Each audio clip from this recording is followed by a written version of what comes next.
বিএনপির সব থেকে বড় শত্রু হচ্ছে জামায়াত ইসলাম, তাই জামায়াত ইসলামকে সংসদ থেকে বের করে দিতে বলছে সুন্নি হুজুররা। এই যে একটু শোনেন আপনারা। মন্ত্রীকে বলতে চাই, শত্রুকে বন্ধুকে চিনে নেন, এরা আপনার পাশে বসে রয়েছে।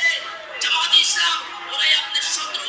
আমরা সুন্নি, মানুষকে ভালোবাসি, নবীকে ভালোবাসি, আল্লাহকে ভয় করি, আপনাকে সম্মান করি। অতএব আপনার পাশে যারা বসে রয়েছে ওরা আপনার শত্রু, জনগণের শত্রু, বাংলাদেশের শত্রু।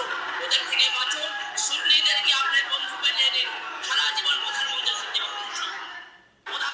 লাস্টে এখানে একটি কথা বলেছে এই সুন্নি হুজুর যে প্রধানমন্ত্রীর উচিত এই সকল জামায়াত ইসলাম যারা যারা সংসদের মধ্যে বসে আছে তাদেরকে সংসদ থেকে উচ্ছেদ করে দিয়ে ওইখানে এই সুন্নিদেরকে বসতে দিলে তাহলে সারা জীবন এই বিএনপি ক্ষমতায় থাকতে পারবে।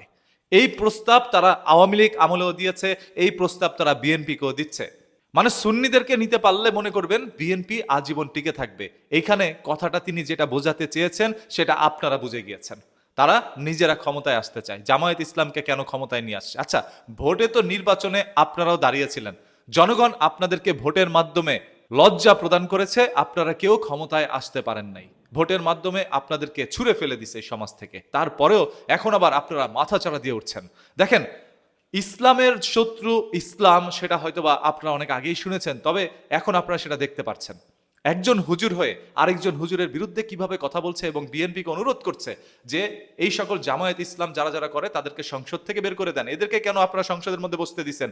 এরা আপনাদের সব থেকে বড় শত্রু, এরা জাতির শত্রু, এরা ৭১ সালের রাজাকার। কত ধরনের কথাই তিনি বলে ফেলেছেন।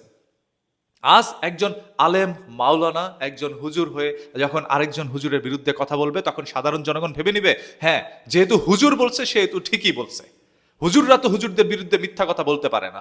তবে ইসলাম প্রচারের শুরু থেকে এই পর্যন্ত মুসলমানরাই মুসলমানদের বিরুদ্ধে কাজ করেছে। নবীর সাথে থাকা সাহাবীরাই নবীকে ফাঁসানোর চেষ্টা করেছিল। সেই সকল ২-৩টা গাদ্দারের জন্যই এক সময় এই ইসলামের ক্ষমতার পতন হয়। আপনারা সবাই জানেন একটা সময় পুরো বিশ্বের রাজত্ব করেছিলেন মুসলমানরা, পুরো বিশ্ব কন্ট্রোল করেছিলেন তারা। তবে আজ সেটা পারছে না কেন? এই যে নিজেরা নিজেদের মধ্যে দ্বন্দ্ব লাগিয়ে দিচ্ছে।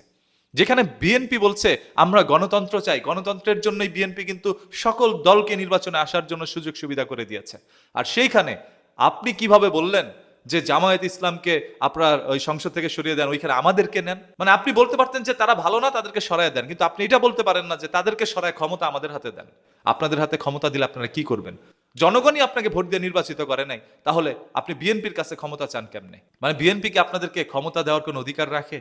বাই দা ওয়ে, এই যে হুজুর যে কথাগুলো বলছে আপনার কাছে কি মনে হয়? আমার অসংখ্য সুন্নি বন্ধু বান্ধব রয়েছে, বড় ভাইরা রয়েছে, অনেক আলেম মাওলানারা আছেন যারা আমার ভিডিও দেখেন। আপনাকে এটা মাইন্ডের মধ্যে নিয়েন না, নিলেও কিছু করার নাই, কারণ আপনাদের মস্তিষ্ক দিয়ে চিন্তা করতে হবে।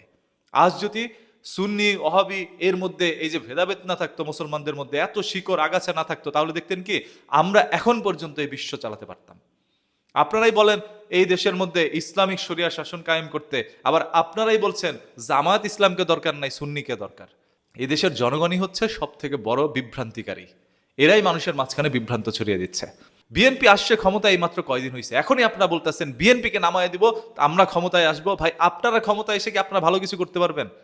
সুন্নি বলতেছে জামায়াত ইসলাম ভালো না, জামায়াত ইসলাম বলতেছে সুন্নি ভালো না, তার মানে দুইটার একটাও ভালো না, এটাই ধরে নিবে সাধারণ জনগণ। তাহলে ভোটটা দিবে কাকে? এখন আওয়ামী লীগ আপনাদের কাছে ভালো না, বিএনপি আপনাদের কাছে ভালো না, কোনো দলই ভালো না, তাহলে আপনি সব থেকে বড় ভালো লোক।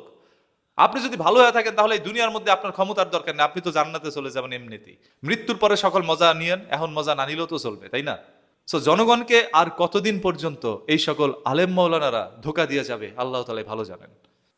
সর্বশেষ এই সম্পূর্ণ বিষয়গুলো আপনাদের কাছে কি মনে হচ্ছে আপনারা জাস্ট একটু কমেন্ট করে জানান, দেখতে চাই আপনাদের সবার মূল্যবান মতামত। আর হ্যাঁ, ভিডিওটি ভালো লাগলে শেয়ার করে দিবেন। আপনার একটি ফলো এবং শেয়ারের কারণে পরবর্তী ভিডিও বানাতে আমরা উৎসাহিত হব।